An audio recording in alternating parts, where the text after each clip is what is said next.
Hey, Vertigo Nation, this is your host, Sean, and merch is coming. That's right, we've got merch coming from Two Broke Moms in Pulaski, New York. You'll find them right next to the Dollar General. And if you're looking for a custom design or maybe a t-shirt, or maybe you want to just check out the store in general, see what they've got for art supplies, craft supplies, and that kind of thing, you got to get there. I am telling you, Two Broke Moms, Pulaski, New York, right next to the Dollar General. Get over there, check it out, and see what they can do for you.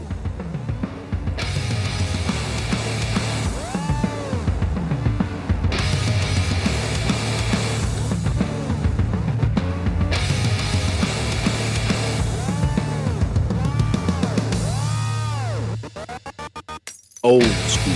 He looks like a radio. Yeah, I say that every one of my. I think I mentioned that.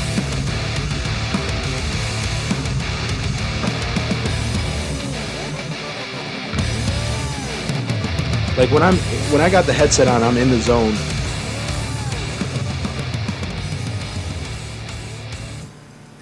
Hey, Vertigo Nation, welcome back to another episode. This is your host, Sean. Thank you so much for joining me on your Sunday or whatever day you have queued us up and are listening. Numbers, again, continuing to grow. So thankful for that. And I am really excited for this podcast today. I've got a very special guest with me who is just doing some incredible educating, outreach, advocacy work in the community. Her name is Ashley. Ashley, welcome to the podcast. Yeah, thank you. I'm excited. Yeah. So why don't we start? So talk a little bit quickly about the work that you're doing, and then we'll talk a little bit about how you got there. But explain to everybody the work that you do, and talk about that for a minute. I guess I'm kind of a Jill of all trades. All right. I mean, by work, actually, I'm a mender. I'm a seamstress, so I do fix things. Okay. But as far as the work that we're talking about today is fixing myself. Yeah. Doing the mending, doing the work to heal from not just my trauma, but some generational trauma. And doing that, I hope to give a voice not just to myself, but to those who might not have one, whether they're not ready to talk about it, whether they're not literally aren't able to speak about it for whatever reason, and holding the space for the people that are literally still going through it. So bringing awareness to a very important issue that's affected generations before me, my generation, and unfortunately generations to come. Absolutely. So what is that? What exactly is it? So what is the work? Like, what is it that you're doing? Tell me a little bit about exactly what it is. It looks different for me in different ways. I write, big writer, poetry. I'm writing my memoir right now, about a couple dozen chapters in, about my experience. I do public speaking events. I spoke at my college where I was studying childhood psychology, early childhood development. So bringing awareness to that community who literally studies these children and how things affect them in the household. Speaking to other people, building communities, creating a safe space for people that didn't have a safe space. Yeah, which is so incredible. I really connect over the safe space because I think that's exactly what we want to do here. So having you here is phenomenal. Like I got goosebumps actually. So I got to tell that story real quick because it was such a I don't even know how to describe it. It was such like an honor or whatever for me, doing this. So anyway, I got a text from Minna, who is also here on the mic. Part of my safe space. I mean, we met in one of my safe spaces. So. Yes, I'm so glad we can provide that for you. Yeah. Sure.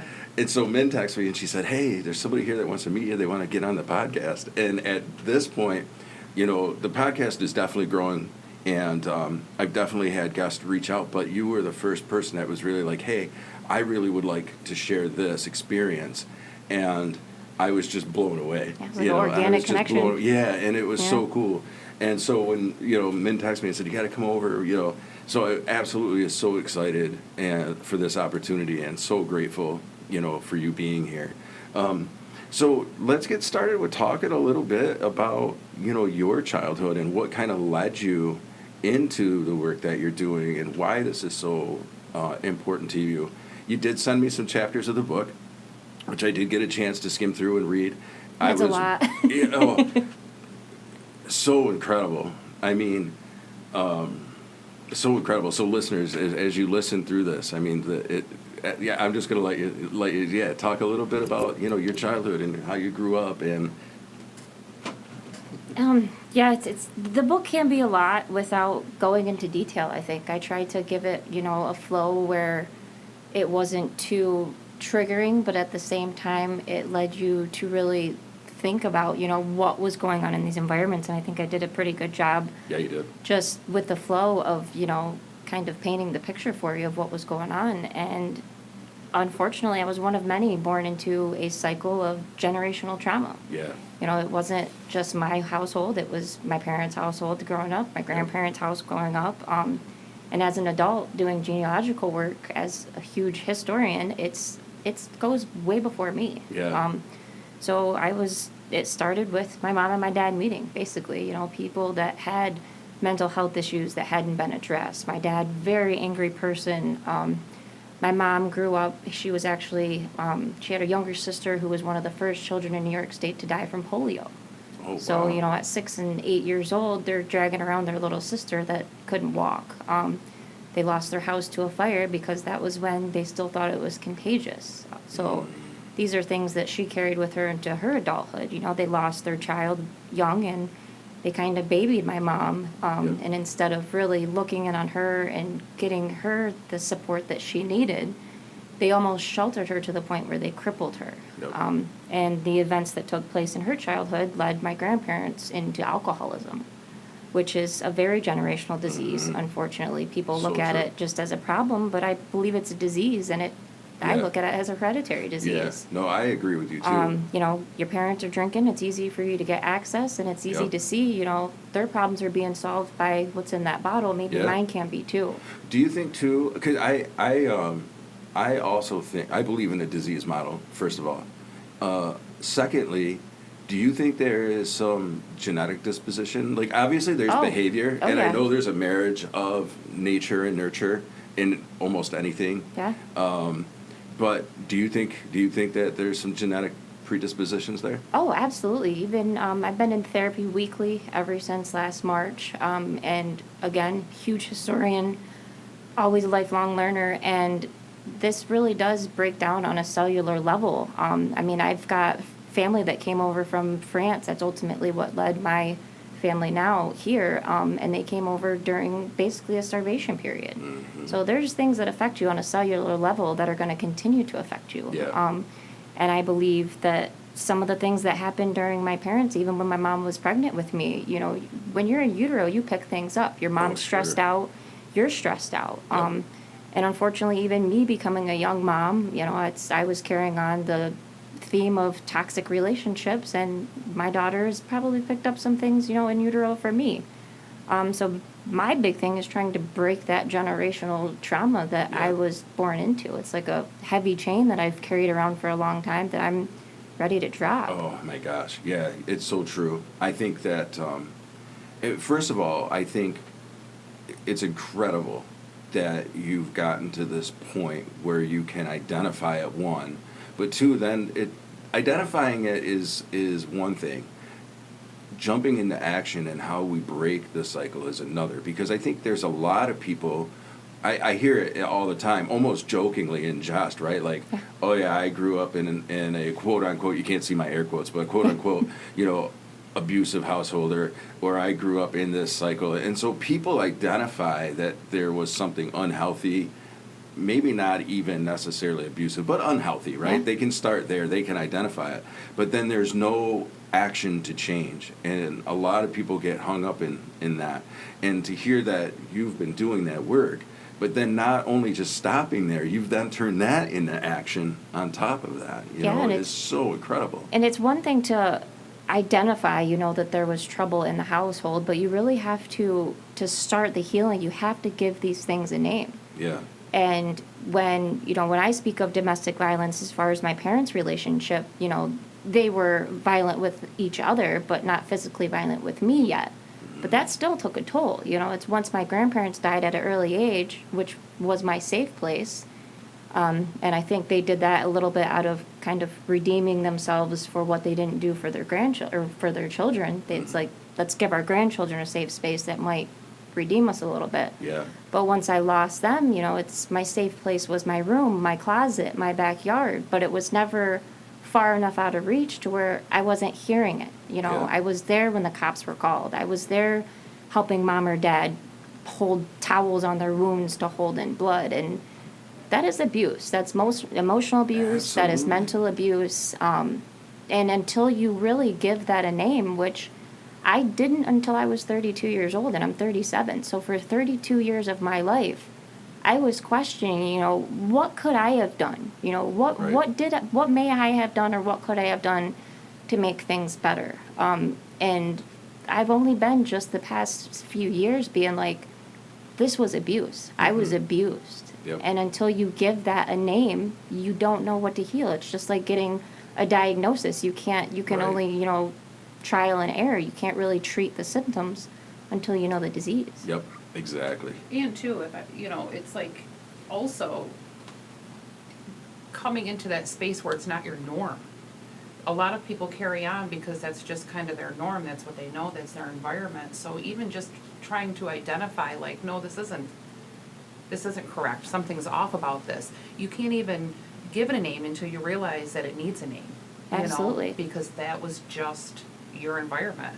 How do you identify that, okay, wait a minute, other people don't live like this, or this is not okay or not acceptable? So Absolutely. that's a huge roadblock for some people, to even get to that point. Yeah. So and- it's so commendable that people can even get to that point regardless of age.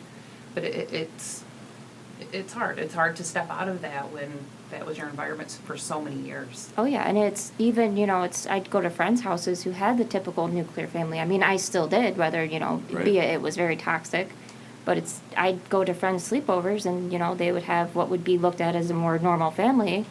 But my environment had always been so toxic, and like you said, I saw that as normal. That was my normal. It wasn't, out of the ordinary to come home to mom and dad fighting, but it was that mom and dad, and that's all what I always knew. So it's like one of my chapters, the calm before the storm. It's like people see calm before the storm as like it's a peaceful, you can still see the sun on your left and maybe the storm rolling on the right, and I see it more as an eye of the hurricane. It's like there was always storms going on around me, and sometimes I was just in the break of those different Yep. waves of storms. Yeah, I agree. I think so. The way that it was taught to me is there's a cycle of violence that happens, right? And so we've got this honeymoon phase that's going on where things are feeling good, right? We feel almost, do I dare say normal? I don't know if that's a great word, but there's this just feeling of contentment. And then something starts happening where this tension starts to build, and there's this feeling of like, it's coming, and then it comes, Oh, yeah. right? Just like a storm, the pressure changes. Yeah, and so there's this constant, movement of like, we're good, we're not good, we're good, we're not good. And I think that does a lot on a child as well, because we can't name that, but we obviously know that that's what's happening. Oh, yeah. And then what does that do to a child as they're, growing? And what kind of impact did that have on you? Oh, because you feel it, just like you said, you feel it, you just don't have a name to it. And now that as an adult, I've literally studied childhood psychology. Mm-hmm. These kids know what's going on, from a very early age. They feel the same feelings we do, just because they can't put, an actual defined term to it. They absolutely feel everything. Yeah. I And- agree. And in that cycle of violence too, even when you're in that state of contentment, you're still on edge. Absolutely. Because you know it's Absolutely. coming. Yeah. So then when it starts amping up, you're even more anxious. And then it hits and then you're max anxious. But you never get out of that level of anxiety. Oh, yeah. So you live in It's this, like hyper-vigilant state. yes, very much so. Yeah, it's so true. And how about going to friends' houses and such? I mean, do you feel like even at a young age you were able to recognize that there was something different? There was, but there was, unfortunately, a lot of people of my generation, I feel like, had a lot of the same stuff going on, Yeah. There was medicine cabinets full of, the opioid epidemic. A lot of our parents, a lot of our relatives were victims of that. So it's, they may not have had the domestic violence going on at the same time, but mom was spaced out in the same way and wasn't able to be there. And, dad may have been off doing his thing. And, look at the divorce rates Yeah. from my generation and the ones before. It's like the boomers, they stayed together just because, for That's the what you kids. did. Right. A lot of And things then, were hidden too. Oh, It was secretive. absolutely. You don't tarnish your family name. Oh, yeah. You don't air your dirty laundry. So things were kept behind closed doors. And you're raised in that energy, and pretty much everybody was. Yeah, That and it was was just the way to do it. It was easy. We didn't have technology. We didn't have people reaching out. We didn't have podcasts where, people like me Resources, that can hop options. on and say, hey, Yeah. a lot of shit went on behind closed doors, and let's talk about it. So where did you initially grow up? I grew up in Central Florida. It's about 20 minutes south of Disney. Okay. Which now Disney's pretty much taken over. But I Yeah. was there when there was still some semblance of small town life, but it was growing up very, very fast. My dad eventually, I think I was about 9 or 10, got a job at Disney. They were rapidly expanding. He just finished working through a lot of basic engineering courses, and Disney was taking on everybody they could, whether they were graduated or not. It was kind of like the pandemic of the amusement park. You've Yep. got enough experience, you can come in and help us build, which financially was great for our family. Got us out of the trailer park. We had our first sure. house, things were looking good, but dad worked third shift. The magic happens during the day, the maintenance, the building happens at night, and, behind closed doors where people aren't seen. Right. So that opened up different doors at home. So yes, money was better, plentiful, but the time with dad, who I was always close to, was gone. That was the person who I'd learned a lot of my interests from. I was really close to him. Despite his temperament issues, they weren't really towards me yet. They were more steered towards my mom at that point. So he was the safe part of home. Yep. And once he started working third shift, it was more of mom. And that's when my eyes really opened up to my mom was mentally ill. And, I remember now that I'm going through therapy, talking to psychologists, I've even experimented with antidepressants myself to see if it would help. And Yep. I remember these labels now being in our medicine cabinet, but those weren't the ones that were being used. It was the pain pills. It was the things that gave her a high, not the things that could have helped her Right. be a mom.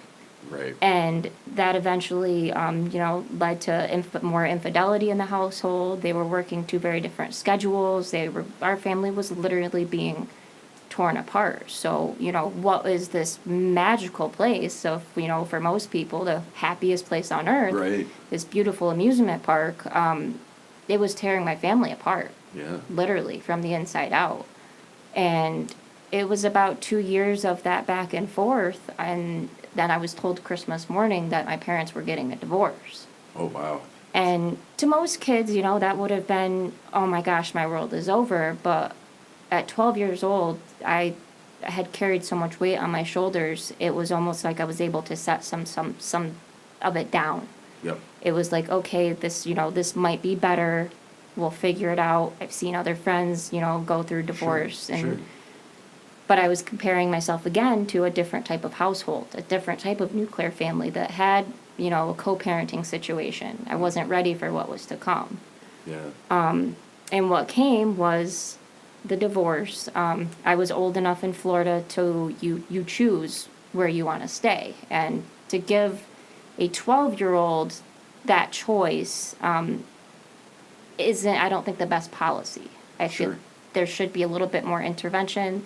Should they play a role in the decision? Absolutely. Yeah, right. But ultimately, it should really depend on what's going on in the household. And I remember that feeling too, and not even so much on like what was going on in the household, just that torn feeling of loyalty Absolutely. was so overwhelming at that age. You Yeah. had to choose. Yeah. It's a popularity contest. That's a Who do lot you to like put on a more? 12-year-old. It is. That's a lot, You take yeah. all of the outside That's a stuff lot away, to that put on. alone is heavy. And Yeah. that was my first, big decision other than, what shoes is Barbie wearing today?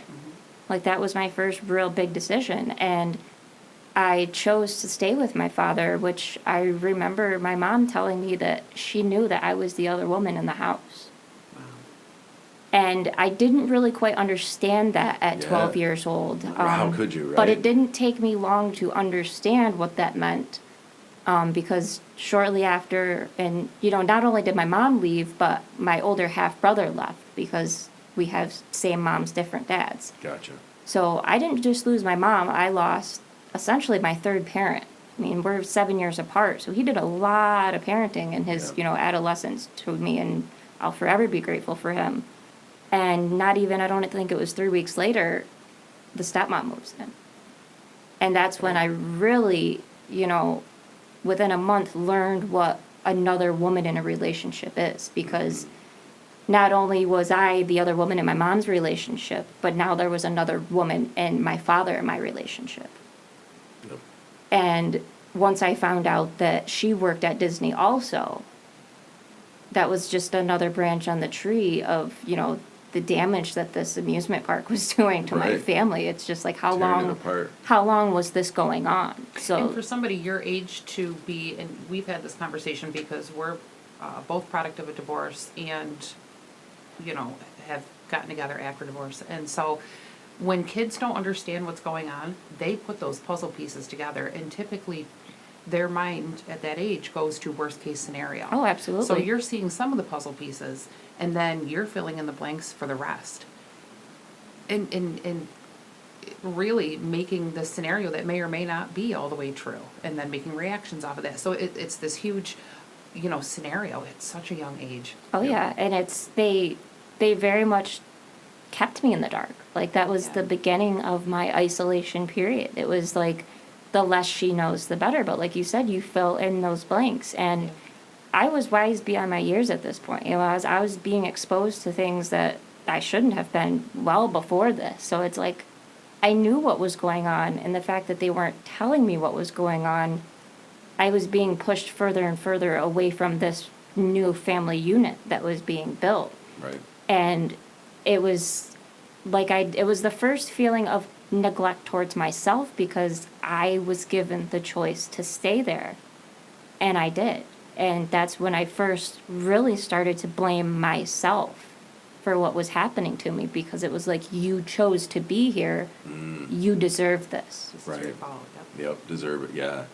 And it's, again, it goes back to what you were saying. Like, even though you were 12, and I do agree with you, I think that there should be some input from the child, from yourself, what your thoughts and where you want to be are. But again, that is a lot of responsibility, and it comes with, we're not mature enough at 12 years old to handle the other emotions that come with that. Like, you're making yeah. a pretty big and significant choice when you're talking about what parent do I want to kind of pledge allegiance to, really, right? Right. That's what they're asking It's you to basically do. saying, who do I Yeah. like more? Who's Right. more fun? Because Absolutely. a kid wants to think about Yeah. who's more fun. Right. Not who's going to keep me safe, who's going to have my best interest in mind, Right. and all of those like essential things that we need. Yep. We think about who would I have the best time with. Yeah, Right. absolutely. Right. And Because that was Dad, He Yeah. worked at Disney, he restored old cars. I mean, he loved Right. rock music. We had so much in common, and like I said, I'd always spent so much time with him. So staying with Dad felt like the right choice. And Right. then he became very quickly somebody I didn't know. It was almost like overnight. And Tell me more about that. How so? it's literally, it's a Cinderella story. Once that stepmom came into the picture, I was tucked away I literally had to change bedrooms because she needed more room for her things, and I was tucked into the unfinished part of the house. We had an old 1800s house that he was redoing, and I was literally put into the only room that hadn't been touched. Right. I mean, there was exposed clapboard from the 1800s. I'd listen to the squirrels in the walls, wind blowing through. It was Wow. it was Okay. very. I just remember Cinderella's snowing room with the little mice in there helping Yeah. her sew, and I wasn't sewing yet, but I had It my was mice very friends much in that there. feeling, yeah, very much that absolutely. And everything that we used to do together. We used to go to car shows together, and we used to go to concerts. My first concerts were with my dad, and everything stopped. Yep. I was now replaced, and it wasn't what I thought was going to be a new family. A stepmom comes in, okay, mom's not here, but it'll still be the three of us. Yeah. the seed was never planted. The field was overturned and a new crop was ready to harvest. Right. And I was isolated. And it was down to the point where I wasn't even fed the same meals. She would prepare them meals, and I had 2 shelves in the pantry of things that I could choose from. Ramen noodles, the most heaviest processed food you can find, the Right. cheapest stuff on the shelf. That's what I had access to. So it's like for most of my childhood, I lived off of canned soup, or if I was lucky, if there was some bread left, I could steal some sandwich meat. Right. So at that point, school really became my first home. And as an educator, I've really learned, school is a second home for kids, but for a lot of kids, unfortunately, it's a first home. Yeah. And the learner in me just really dug myself into school. I'd always loved school, loved learning, loved the environment. And some of my teachers became my guidance. Yeah. I mean, I was going to them, and I wasn't explicitly telling them things that were going on, but they knew I was coming to school hungry, so I would get snacks. Or they knew that, I would wear the same clothes for a few days in a row because at 12 years old, I was expected to learn how to do my laundry, and I'd never done it before. Right.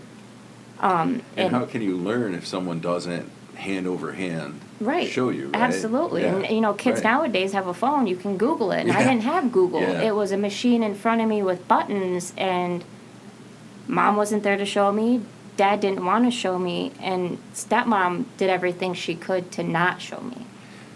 Talking about school, did the educators, teachers, anybody ever, was there any ever reports made? Because one of the things I think about is mandated reporting, right? Absolutely. We're Yeah. take an oath. You Yeah. literally take an oath becoming an educator, just Right. as medical professionals do, and you can face jail time, Yeah, if you don't if you report a don't. situation Right. you know about. You're mandated. And they used to be so much better about it. In elementary school, I used to meet with one of my teachers or one of the guidance counselors weekly, but it was in a group setting. Okay. So very large schools, Central Florida blew up with numbers. I mean, our school probably should have been split into 3 different districts by the time I was in 5th grade. So there wasn't a lot of resources to sit one-on-one with kids. But who Yeah. wants to sit in a group of 10 to 15 kids and say, I listened to my parents eat dinner downstairs and I was upstairs hungry? Right. And it's hard to really tell your truth. I was already getting to Yep. the point where I was blaming myself. I chose to stay. This is what I signed up for. Mm-hmm. We got to get through it. It's so heavy, right? To what children will carry, I think. And one of the things too is, we internalize that as kids, right? I made a choice, and you were already talking about how you're wise beyond your years because of how you grew up, even before having to make that decision. And so then it's like you are internalizing all of this, and I can imagine. And I think that's probably why kids still today don't really talk about their stuff because, Oh, absolutely.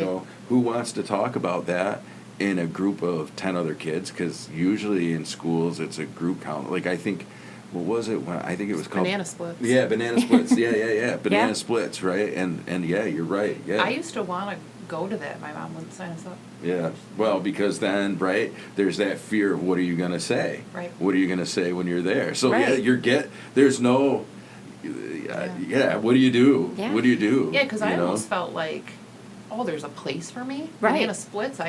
Other Yeah. kids do this. Other kids are dealing with this, and that door was shut because Well, sure. no, we pretend things aren't happening. Absolutely. We're fine. Right. We're fine. There's nothing wrong here, and Well, there's rules that come about in families where these abuses are happening, whether it's addiction or whether it's abuse, emotional, sexual, physical abuse. And the rules are we don't talk about it. Oh, yeah. We do not talk about it. And we are ingrained with those rules very early on. And so we understand that we don't talk about it, even though most likely nobody ever looked at us and said, you won't say anything. It's kind of an unwritten rule, but somehow we learn that, right? Oh, yeah. I mean, would you agree with that? Oh, absolutely. Yeah.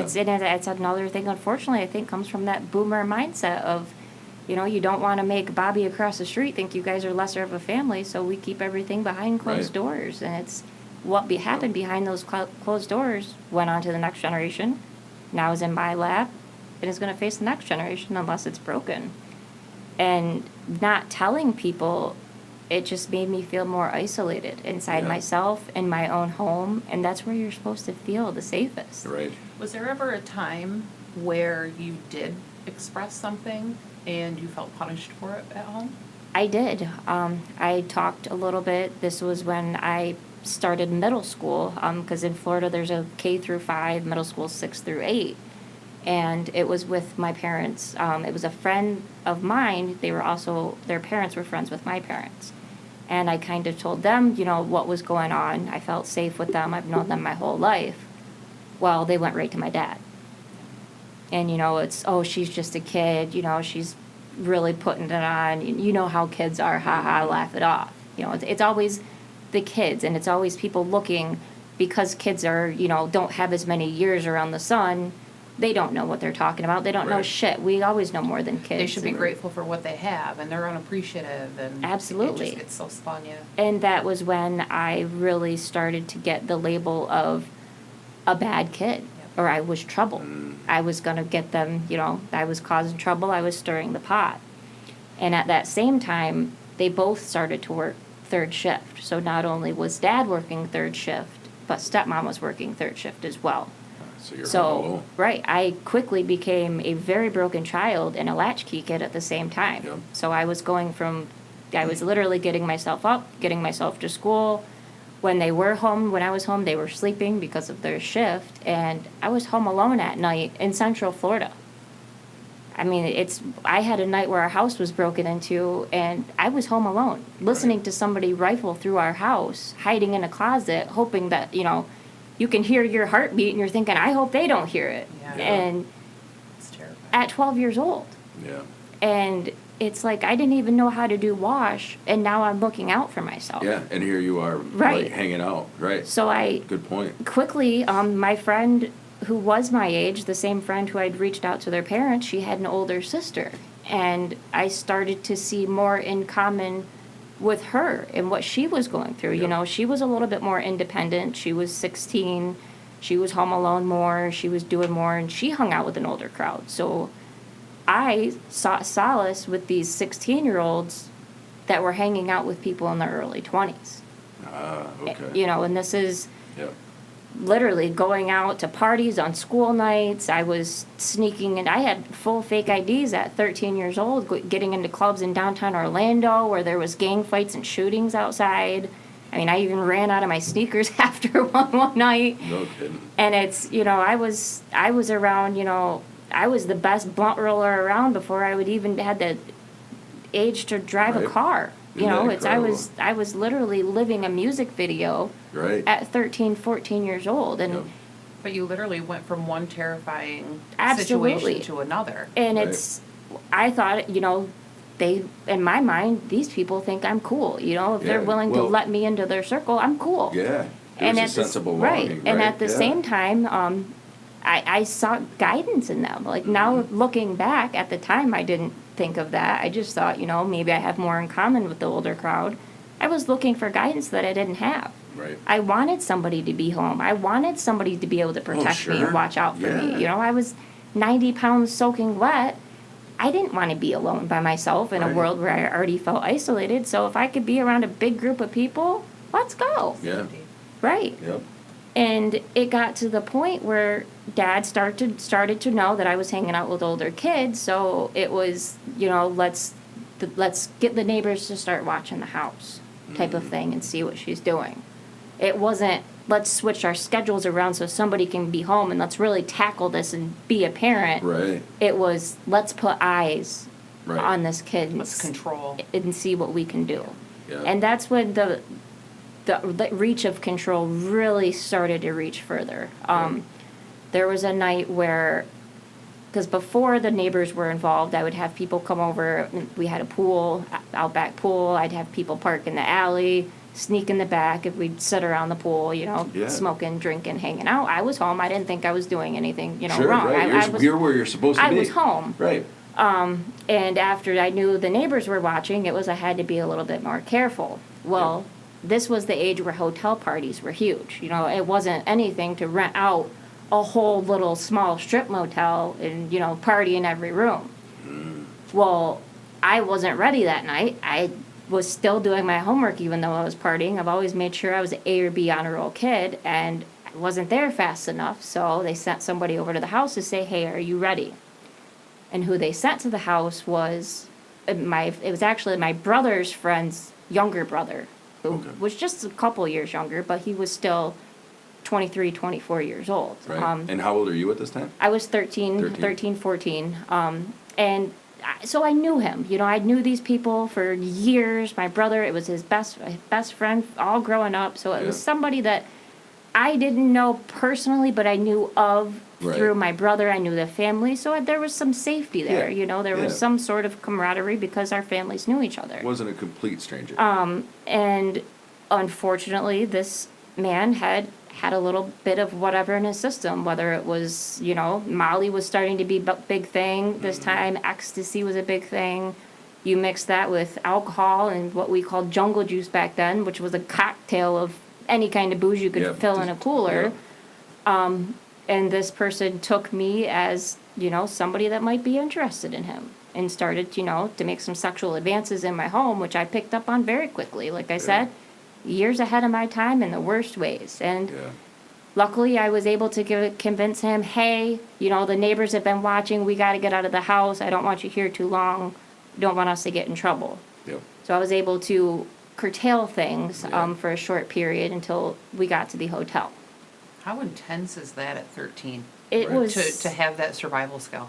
It was That's intense. It was so intense to the point where, looking back, my psyche kind of pulled me out of the situations to where I feel like I was looking in Yeah. and I wasn't actually there, which I believe harmed my healing process because it's hard for me to connect to what Ashley felt like at that age, and it's been hard to grieve and process what she was going through because my brain did try to disconnect and Yeah. heal me. Yeah. Yeah. And the hotel that we went to was literally at the end of my street, and it's city blocks away, like 4 or 5 blocks. So it wasn't far enough in his mind to lose interest in what he wanted to do. Right. So we get there, everybody's drinking, partying, and like I said, this entire motel had been rented out. So there's people that had been partying for hours. I mean, they're literally Lit. and- right. yeah. They blacked out, don't know what's going on, and I was forced into a bathroom and unfortunately lost my virginity through rape. Yeah. And it was probably, which is so crazy to me, not even probably 30 minutes after it happens, we hear a pounding on the door. And if you've ever heard the cops knock, you've heard the cops knock, Oh, and you can yeah. recognize that the rest of your life. And my neighbors were watching. They watched everything, and instead of reaching out to the police themselves, they reached out to Dad at work, who had to commute a good 30, 45 minutes through 9 o'clock traffic in I-Drive on Florida to get home. Yep. So by the time he got home, got to the hotel, it had already happened. And I walk out and didn't even have a chance to tell anybody Right. what had happened. And I was already getting scolded for, why are you here? Right. You know, what's going on? And a friend that was with me actually mentioned to one of the police officers, I think something happened to Ashley in the Okay. bathroom. I think I heard, Wow, you know, some- such and such thing yeah. that happened. Okay. And she also said that it happened to her. Oh, wow. Okay. But her parents weren't there. Right. So she's taken by the police, taken to the hospital, goes through the Yeah. whole rape kit thing, Yep. which essentially you're raped again by a Yeah. medical professional, a group of strangers with a cop in the room. Yep. And because my parents were, you know, already there, and I had been essentially told on by the neighbors that I was doing something wrong, I was immediately brought into the world of victim shaming by my own parents. It was, why are you here? Yep. This wouldn't have happened if you weren't here. Yep. So I was never taken to the hospital. I was never treated by a medical professional. I was never consoled by a woman in my own household. Right. I was scolded and Yeah. blamed for something that a grown man had done. Right. And Yep. so my experience with the assault was I wasn't taken to the hospital, I was taken to the police station and interrogated by a group of male police officers on videotape Yep. and had to explain what had happened Right. as a child Yeah. in the same clothes Right. that I was wearing. Right. Were they asking you about the rape situation or just the partying in general? It was just the rape, but it wasn't being explained or questioned like a Gotcha. rape. Yeah. It was, did you make advances? Did you consent in any way? Yeah. Which blows my mind because do we do that? Let's say that you were mugged. Do they frame the questions the same way? Right. Is there victim blaming that goes along with being mugged? In my experiences, not really, right? Or burglary, Yeah, but when it comes to a sexual assault or a rape, immediately victim blaming, immediately Insinuations that are inappropriate. Yeah, immediately. Yeah. And it's so sickening. It's disgusting, Yeah, in my they opinion. they'd asked. They were more focused on the family tie relationship. Well, you knew this person, Right. Were you spending time with him prior to As this? if that was any type of, consent or insinuation Right. that it made it better or Absolutely. And I want acceptable. to just throw a stat in here.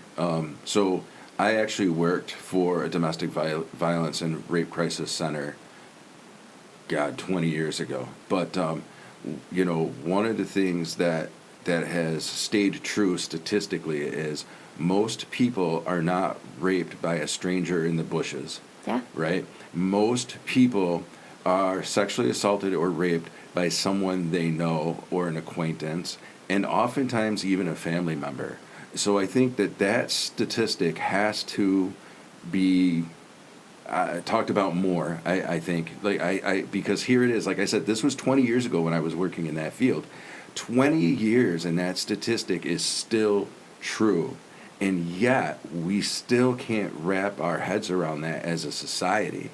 And I guess I also want to say this is where I commend you to being able to talk about it, because it is so important that people hear that. It is so important that people understand that, yeah, there is still victim blaming that is happening, Oh, one. yeah. But two, that it is an acquaintance. And so that in itself creates so much confusion in feelings, because it's like, boy, I knew this person, or I thought I did, right? Yeah, and that messes with your trust issues. I mean, you've already got trust Right. issues at home, Right. and now your trust has been broken within the group that you were seeking solace in, you were seeking guidance in. And with those statistics, why are the questions still the same? Why are the insinuations still the same? That whole thing should just be completely revamped because of those statistics. Yeah, Yep. And I wish I knew the answers to the whys, but I think that the more that people are willing to come and talk about those experiences, and that's really part of it too, is it's so, the body remembers. There's a book out there called The Body yeah. Remembers. I've got it right? on my bookshelf. Yeah, and so I think that's part of it too. Is it's Oh, yeah. hard because whenever you go back and have to talk about that experience, the body remembers, and so that's the hard part too. It's like, yes, we want to educate people, but it's exhausting because talking about it brings us there, and Yeah. so it's like this tough, Yeah. So And yeah, that's so why, I mean, I don't understand victim blaming, but I believe that that's where some of it comes Yeah. from. People want to believe that the world is better, Yeah. that that's not going to happen to them, and it is a one-off thing, but But then look you at- have these layers of, okay, I'm dealing with this, and my parents are here and they're pissed, and your brain's going, what's gonna happen at home? Your brain can't even be on what it needs to be on. You're in 30 different places going, okay, how do I put this fire out, and how do I deal with this, and after this, I've Yeah. gotta deal with this. Because you're not in an environment where you feel trusted or nurtured or Safe. protected or Right. safe. because you have your parents there and your dad's mad. I felt like I was at fault once Yeah. again. And what came to follow after that was very much like it would have been if I was the one that had committed the crime. This was the first time there was a quote unquote regime change in the house. We did have an adult there at all times. But it wasn't just, making sure there was somebody there as guidance. It was somebody to enforce the new rules that were put on me. I lost my bedroom door. I lost everything. I had a bed, a top sheet. I had the old school alarm clock with the bells on top. Didn't even have a clock radio anymore. I was given 2 shirts, a little pair of Oxford shoes, I remembered, a pair of pants and a pair of shorts and a sweatshirt. Yep. And that's what I was given to live off of. Everything that made me was taken away from me. Yep. And And I was just going to ask, but you just answered it. What is the purpose of that being the punishment? And you answered it, to take you away from you. yeah, And if I can interject too, I think too, let's not forget, and I'm kind of listening with a counseling ear in a sense because, just because of the work that I've done, I guess. But what I'm hearing too, though, is that let's not forget that abuse is about power and control, and that it really isn't anything else. Yeah. It's about how I enforce power and control, and this is how I'm going to do that. So even though you identified with Dad as being somebody that you wanted to stay with at a younger age, there's still things that aren't understood yet, right? And Oh, one of those absolutely. things is abuse is about power and control. So Dad's interest is power and control, even if he can't identify that within himself, yeah, right? absolutely. And Yeah. him just being complicit to what my stepmother was doing Yep. is you're just as guilty. If you are Yeah. complicit in the crime, you are just as guilty. And It almost makes it worse because Oh, yeah. I've been in that situation, and it's like, it almost makes it worse. absolutely. And it was to the point where there was locks on the refrigerator. There was locks on their bedroom door. Yeah. They would, this is when cable, you had to have the card in the cable box to watch TV. Those that's were all right. pulled when, Yep. they were done watching their shows. I didn't have access to the computer. I didn't have access to the telephone even. And I was very much a prisoner in my own home at this point. It was, you go to school, you come home, and you just be. And let's not forget, dealing with still this trauma that's happened over here that sure you've Oh. got this punishment for, but what's going on? So, Which started in the very same bedroom that I was still living in. right. So it's and like so you're trapped in this place. trapped in a hell. Like, it was like, how do you process that hell when you're still in it? So I didn't process it. I was just living with it. And it makes you feel, that's when the real shame Yeah. part started coming. Like, you stayed here, you made this choice to be around this crowd. How dare you? You deserve this. You turn it to deservability. I deserve this. Absolutely. And there wasn't a space for me to heal. And along with them going out to car shows, they still kept doing that. And they took about a month off of that. And then finally, when I guess they needed a night out, well, stepmom forgot to take the phone and hide it in the bedroom before they went. And I did my homework. I had reached out to my aunt while I was at school, faked going to the nurse that I was sick and I couldn't get a hold of anybody, but thankfully my aunt was still on my roster of people I could call, and she did have my mom's contact information. I was gonna ask you, throughout this whole time frame, do you visit your mom? Do you have visitations? She was Do you- up here. Oh, okay. Yeah, she was from this area, so she was in New York doing her own thing. I hadn't talked to her in a few years at this point. It was Wow. almost 2.5 years, I would say it was, before I spoke to her. And the first conversation So is that whole side situation Oh, of abandonment. And, absolutely. yeah, man. And I reach out to her thinking, well, maybe once I tell her what's going on, she'll want to save me. Right. That might be my safety net. Yeah. And I get a hold of her. It took a few calls. And I was on the phone for probably an hour and a half. She has been through hell and back too and couldn't even believe the things that I was telling her. So she's 1,600 miles away hearing how, basically I'm getting starved. I had now been raped, and I was being blamed for that. And she's can only do so much, you know. You can't just, I mean, you can hop in a car, but it's still going to take time. You can't just get there now. Right. Yeah, can't click your heels. Right. Right. And she's like, well, I want to call the cops. And once I explained to her that they've already worked against me, like, I don't trust them, they've turned their back on me.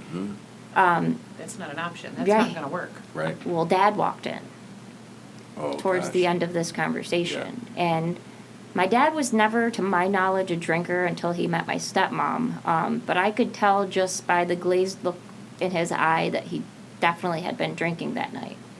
And it literally led to the phone being ripped out of my hand and a physical, full-on, it was a fist fight. I fist fought a grown man that night who was my father because essentially they'd been caught. You know, somebody else outside of his loop Yep. knew what was going on. And we had, our whole house was, the back of it was sliding glass doors, and thankfully one of them was unlocked, and I ripped it open and I ran. You know, I'm barefoot and bleeding, running down the road. And as I'm running down the road, I have my stepmom chasing me down in my mom's old vehicle, trying to stop me or get me. I don't know Right. what her plans were, but they weren't to console me. I know that. Right. Sure. And I finally make it to a gas station. This is when payphones were still plentiful. Yeah, yeah. And it was the age of collect calling. You know, you could call. That's right. You had 10 to 15 seconds where you could ramble a message off to make Yeah. sure somebody picked up. And I called my mom. Yeah.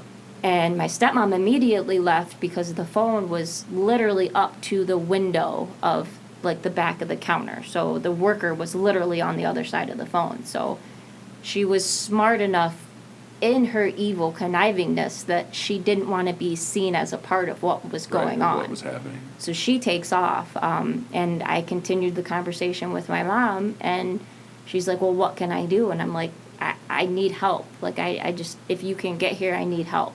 And I was like, I'm going to run to my friend's house. I will contact you when I get there, but I need you. Yeah. Conversation ended. I ended up running probably, I would say it's about 2 miles down a very large highway, Highway 192 in Florida. Okay. And Yeah, I made familiar. it a point to run down the highway because all eyes were on me. You know, I felt like with that many eyes on me, parents wouldn't be able to come after me, and who's going to want anything to do with, you know, a barefoot, bloody running person? They're like, you know, stay away Right. at that point. I get to my friend's house, and her mom had opened the door, and her mom was actually one of the guidance counselors at the school. Oh, wow. Okay. And no questions asked. I was brought in. They didn't even talk to me until I was showered, fed, clothed. They wanted to give me a baseline to feel safe Yeah. and then give me space. And I kind of gave her a rundown on what was going on. I asked her if she would contact my mom because at this point I am exhausted. And they're exhausted. I just brought this burden into a friend's home who I'd only known this girl for a few months. Right. You know, I'd met her out partying. She was hanging out with the older crowd too. So then we had to explain to mom how, you know, we met at How you know a each field other. party basically. Right. And so this poor girl is now taking on all of this weight. Yep. And obviously, you know, guidance counselor mom made sure we got to school the next day. Well, I get called down. We had truancy officers. Our school was large enough to where we had our school was registered as a precinct because it was so big. So we had several police officers that worked right on campus, and one of them was just for truancy kids that missed school, had disciplinary problems and things like that. Gotcha. Well, I had been reported as a runaway by my dad and stepmom when I left the house. They thought that, you know, that might be one of the best things that we can do to keep this track of bad kid going. And I get called down, and he's like, why are we here today? And I'm like, Right. it's school, and this is what I do Monday through Friday. Right, Like, why are right, you right, here? Like, right. and he says, well, I have you listed as a missing child. And he goes, and you could literally match up a fist to my face. Like, I had bruises, I Right. mean, Yeah, I like had- what happened to that part of the I whole had thing? bags down to my Yeah. ass. I mean, I was exhausted. You could Yeah. tell that I literally went through the ringer Yeah. the night before. Right. And I gave him the rundown of what had happened, and he told me, well, the state of Florida, whether or not you want to press charges, I have to. Like, your dad put his hands on you. This is child abuse. Right. After our conversation, I am going to arrest your father. And I chose to not press charges. To me, it was still my dad. And I was Sure. still in the Yeah. point where there must have been stuff I was doing to make him so angry. Right. Yeah. So I didn't want to press charges on my own. So I felt that it was a little bit easier that Florida did it. But there was never anything handled on where does Ashley stay. I can't go back to my dad's Right. because now he's being charged of felony child abuse. But there was no plans for where do I go until mom comes. Right. And here I'm 15 at this point. So I'm Yeah. not old enough to be on my own. I'm not old enough to get emancipated. I'm You're in this limbo. absolutely. Yeah. Yeah. Which was crazy to me. That's like, dad's arrested, you can't go home, good luck. So this is my probably third or fourth dealing with a severely broken system. You know, you're legally taking away my home and not providing me with another one. And so I went and I explained, to friend's mom what had happened. She's like, you can stay here until your mom gets here. I talked to your mom. She's going to be coming down. And my mom does. She makes plans. How she made those, I don't know, because she's pretty much always lived off of my grandparents. And she says the plan is to stay in Florida. I don't want to remove you from school. You've always loved school. You want to be Yep. here. You made that choice that you wanted to be here years ago. Let's stay in Florida. Okay. Fair enough. And at this point, I'm like, Right. fuck Florida. Like, let's Right. go. Like, Right. but for some reason in her mind, and I don't know if she was running from something here, but we stayed in Florida. We got an apartment in a low-income housing place. Well, I imagine, as a parent now, you try so hard to problem solve and figure, okay, where can I find the win-win? So in her head, whether she was running for something or where can I not take one more thing from Ashley where maybe she didn't comprehend, no, this is traumatizing for Ashley. Yeah. Yeah. So as a parent, that is Yep. difficult to try to find that balance. And Absolutely. later on, Absolutely. finding out that was very hindering, it wasn't a solution. Yeah. Yeah. And the solution, what I thought was a solution, was very short-lived. We were there probably, I think, 3 or 4 months before her, I guess, boyfriend, which was the problem she was running away from, comes banging on our door. This younger guy who I had always known as a big drug dealer in her life was now banging on our door. Wow. Where's mom? Mom's at work. Okay. So he comes and he's talking to me and he's like, well, the plan is for her to come back with me. And he's basically selling her out. And at this point, his story sounded more credible than anybody else's because he wasn't giving me any bullshit. He was literally, I knew what he was. He was laying Right. down what was going to go on. And, he was basically cutting me a business deal. And I didn't think it would happen as quick as it did. I went to school the next day, did my thing, came home, got off the bus.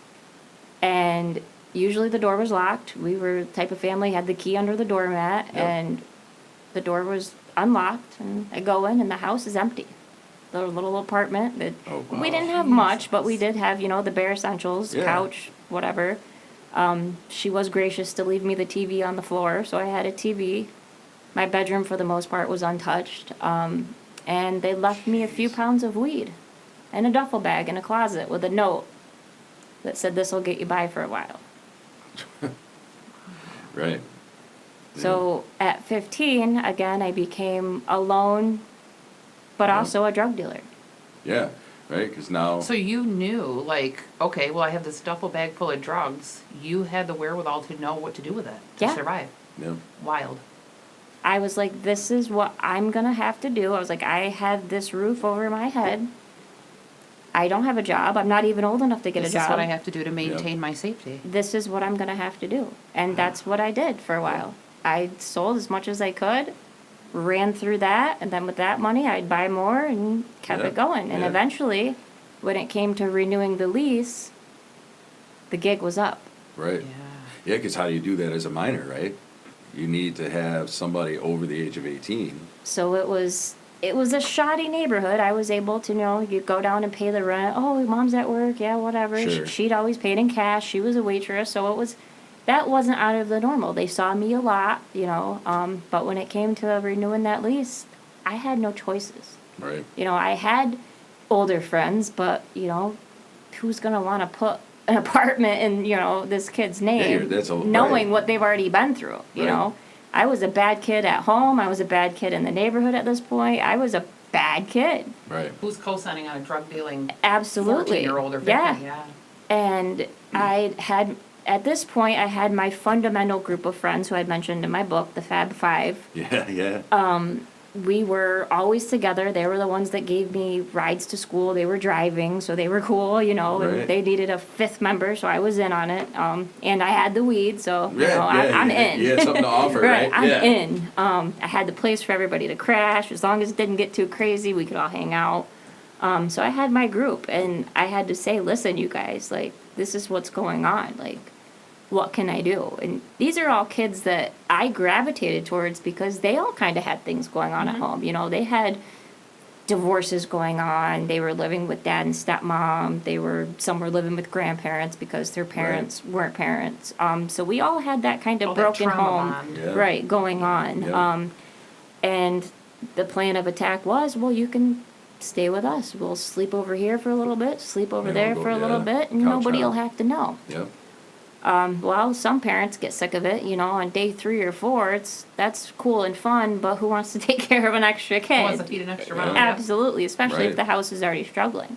Yeah. True. So my one friend who lived with her grandmother, she very old school woman. I mean, this lady was in her 80s, lived in the middle of a citrus grove, out in one of the only middle of nowhere in Florida's left. And she went and asked her if I could stay for a while. Which I did, but it was clear that I was a guest and it wasn't home. Right. I could only use certain things. Your Right. showers need to be 2 minutes, try to be here as little as you can. My Right. granddaughter's already a problem. I don't need another problem type of thing. So that didn't last very long. And I went from that to getting my first boyfriend. And I ended up living with him. Yep. Sneaking. He lived in a very rich neighborhood. House was so big that you wouldn't even know if other people were home because you're on opposite sides of the house. So it was easy to sneak me in and out of the house. So it was my first actual relationship was built more as me seeking semblance in somebody else. So it wasn't an Right. actual your first relationship where you go to the movies. It was Survival. this girl needs Yeah. help and I'm going to try to do what I can. Yep. Yeah. And obviously, an upper class family, once they caught on, well, we can't let people know that type of thing's going on, Right. So that became a little bit more a harder thing to do. And he became involved in cocaine. Cocaine in Florida, huge. It's always been huge. But in the Sure. early 2000s, it had sneaked its way into the younger generations Yeah, very you're heavily. right. I mean, your high schoolers, your college kids were the ones that were really doing the footwork for these bigger dealers. Yeah. And he, unfortunately, going to a bigger school than I did, was brought into that world. Gotcha. And the first time I tried it, absolutely hated that feeling, but it sits with you until it wears off. So he's like, let's go out, let's go for a walk, get some fresh air, it'll go away eventually. Well, Florida has very, very, very strict rules when it comes to curfew for kids. 16 and under, if you're out on the streets, you get ticketed. We've got to reach out to your parents. They Oh, got to wow. come get you. Yeah. And they were good. They were 17, so, they could just be told, go home, don't be out. So while we're walking, we crossed the street in front of who we thought was somebody in the neighborhood because he lived in this beautiful gated neighborhood, happened to be a county sheriff. Oh. So instant spotlight, pulls over, what are you guys doing? And talks to everybody. And I think, should I tell them a different age? Should I tell them this? But they're trained. Right. Some things they're trained better than others. And I knew, I'm sitting there, coke's wearing off. Lying's probably not my best bet at this point. Right. So I tell them, I'm like, listen, I'm not quite 16, but I live here. Like, I Yep. don't live at home. You know, my dad's been in trouble for things before Yep. with us as far as domestic violence. I figured this would be things he could look up in the computer. Right, yeah, exactly. There's got to be a trail. Right. And he says, we got to call Dad. And now looking back, I understand why he was able to call Dad while I was homeless and kind of, living couch to couch. Yeah. Dad ended up getting the abuse charges expunged because I wasn't able to tell my story. I wasn't there, so everything got kind of brushed thrown away. out. Exactly. Okay. So Dad comes, he's called, he's pissed off, he's woken up in the middle of the night by his problem. Yep. The problem he thought was gone is now back. Yep. So I'm, brought back home. And went back to being a prison. It wasn't a home, it was a prison. So here I'm at home. I tell my dad, yes, I tried cocaine tonight, absolutely hate it. Can you sit with me? Right. I knew he'd done it as a kid, Right. I figured he would Right. be human enough to Right. admit that, Well- sit with me and, I agree. I think, too, at the end of the day, regardless of everything that happened, and this is the confusing part for kids, I think, right, is it's still your dad. It's still Absolutely. your dad. And until we get to the age where we're probably at now, it's our dad. And yeah. so, And that's all I saw, my exactly. brain, even though I'm going a million mile a minute, Right. I'm with my dad. I Yeah. know he's been here. Let's tell Right. him. And, he's going to be the only person in the house that's going to be able to relate. Yeah. So while he's, sitting with me in the bathroom while I'm in the shower, Right. doing my thing, well, stepmom must have been doing some homework. And that homework ended up turning into a youth shelter Gotcha. for troubled kids. Yep. Which in Florida, and unfortunately a lot of states, youth shelters exist in foster home settings. Yeah. So you will have a main campus is what they call it, and that's where the wards of the state, the ones that are owned by the state are. And then the youth kids that are there that are a problem, whether they're in trouble, school issues, behavioral, parents just don't want them, are tucked away into little, like I call it, the little bungalow. It was very much a little bungalow. Okay. And I was taken to one of these places. I was walked in, check-in was very inefficient, so I knew that they knew I was coming. Yeah. The research had been done, they were ready Yep. for it, and this was another way of getting the problem, which was me, off their hands. Yep. And it was my first experience, firsthand, which I always thought this was just a foster home, for kids that didn't have parents. Right. But this opened up my eyes to the industry of, the troubled kids facilities. Yes. The troubled, the bad, the teens, Yep. And once I started to talk to the kids that were there, we all kind of had the, similar stories. I got caught smoking weed, or, I was sneaking out, or I was missing school. But nobody had ever really been in actual trouble, because if we would have been part of the juvenile detention. Right. Right. Yeah. we- Very different system. Right. Yeah. So the only trouble that we were having was we weren't aligned with what the control parameters that our parents had set out for us. And it was, I guess, supposed to be like an inpatient sort of, let's do some counseling, let's figure out how to help this kid, but it was Gotcha. very much, we cleaned up after the foster home. It was days long of chores. I still was able to go to school, Right. dropped off very close to the bell ringing in this huge white van that said Osceola County Children's Home. So everybody saw it, Right. and everybody already had an idea of what was going on in my life. I mean, some of these kids were housing me in their homes, Right. and then they're like, holy shit, Right. this is where she is now? Busted. Yep. And the part that hurt the worst as far as the school system is, this is my first real betrayal with them, is my guidance counselor came to sign me out. She was, as a state Yeah. licensed official, she was able to sign me out of this program, and for like 2-3 hour increments, and she would take me out to eat, get me some candy. If I had school projects, she would see if I needed anything. Even took me back to her home so I could use the computer, I could get my work Right. done, because she knew how solid of a student I was. Even all this shit going on, I've always been an honor roll student. Yeah. But there was never conversations of how we can fix this or why are we here. It was just her way, I guess, of feeling better about her playing her role Right. in this. Right. And- Doing some small part. Right. Yeah. But at the end of our meetings, it was always going back Yep. to the bungalow, tucked away. So did she never ask anything about like what got you there? Like, was there just a kind Never. of And just ignored that there was any kind of backstory here? and in my mind, it leads me to assume that dad and stepmom had got to her first. Yeah. You know, it was their story versus mine. Right. They had the credibility because they're the adults, they're the grown-ups. She'd already gotten in Yeah. trouble for this, that, and the other. It's like an acceptance of, this is what happened, this has to be done, and that's it. Absolutely. It's just so black and white, Yeah, there's I had no bigger voice. picture. Like, children do not have a voice. No, you're right. And even constitutionally in the United States, which is a big part of this whole industry, is kids legally do not have a voice until they are 18 years of age. Right.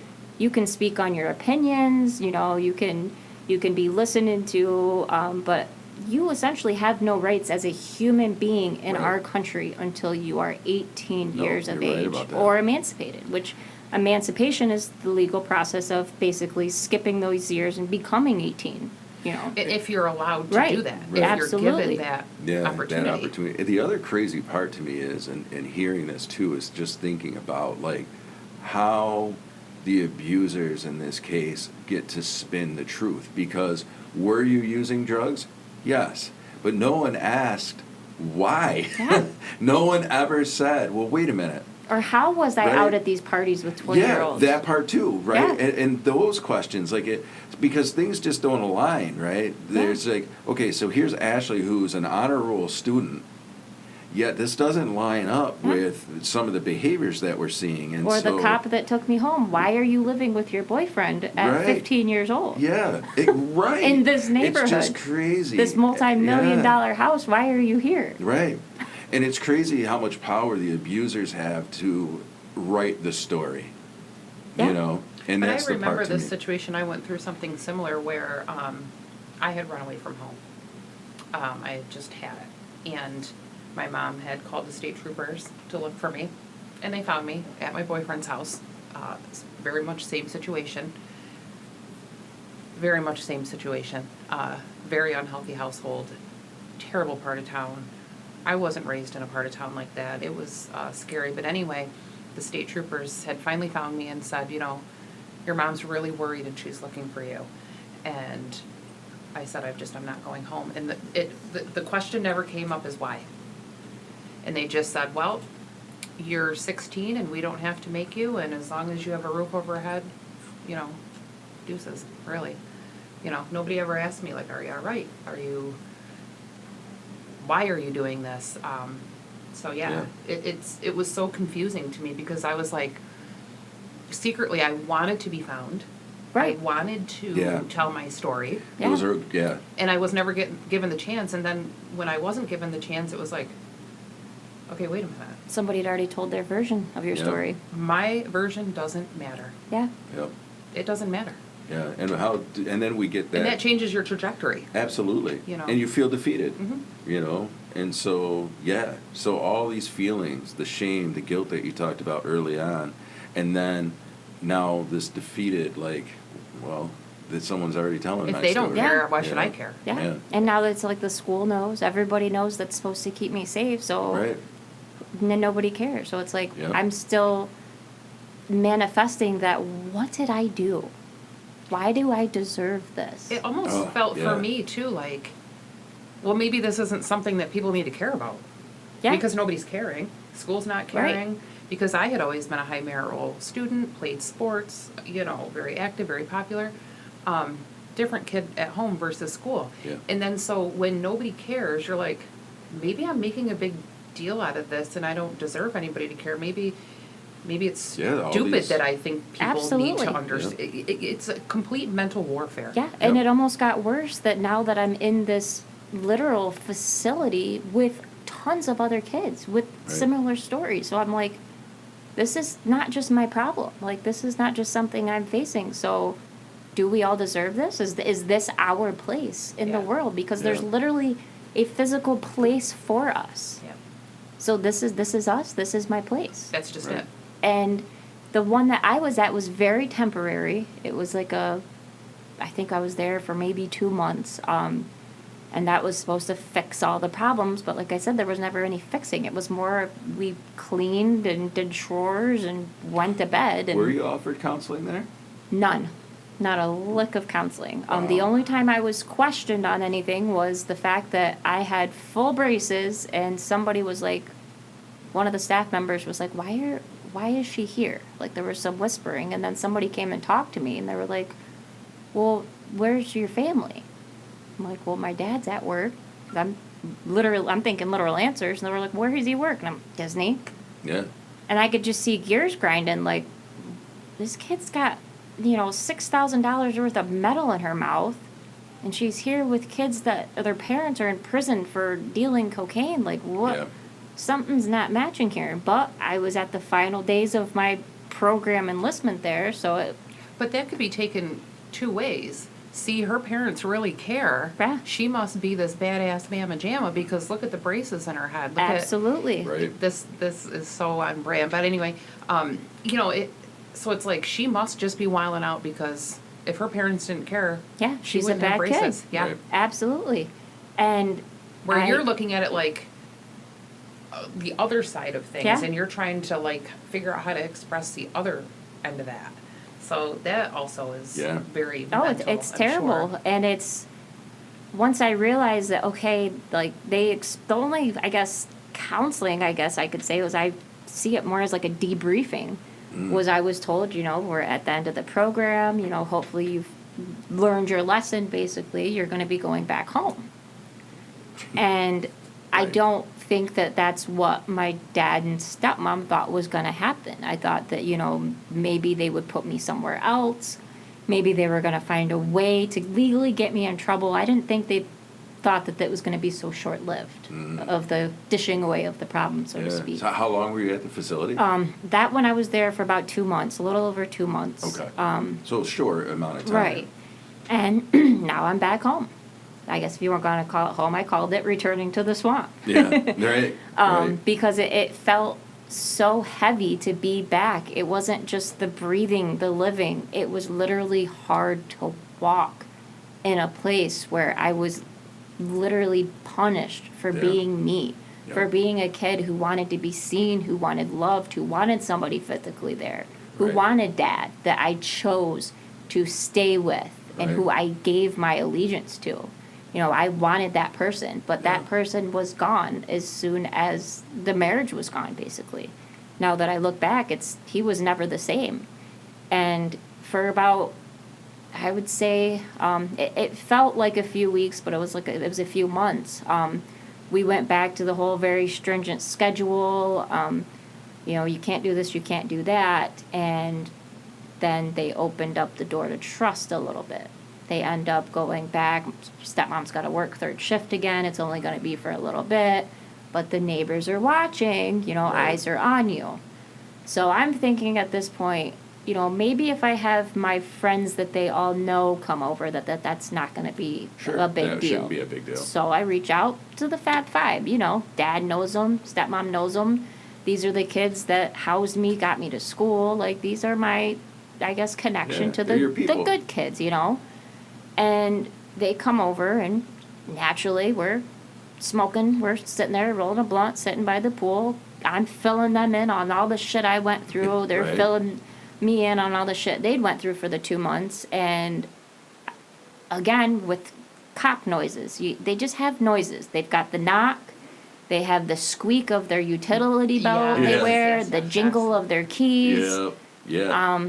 And that was the first thing I heard the back gate first. We had like a big tall fence, one of those 8-foot privacy fences with the little lock, the little metal latch lock, and I heard Yep. that, so I'm looking at my friends like, you know, you guys invite one of your boyfriends over or something, and they're all looking at each other like, no. Right.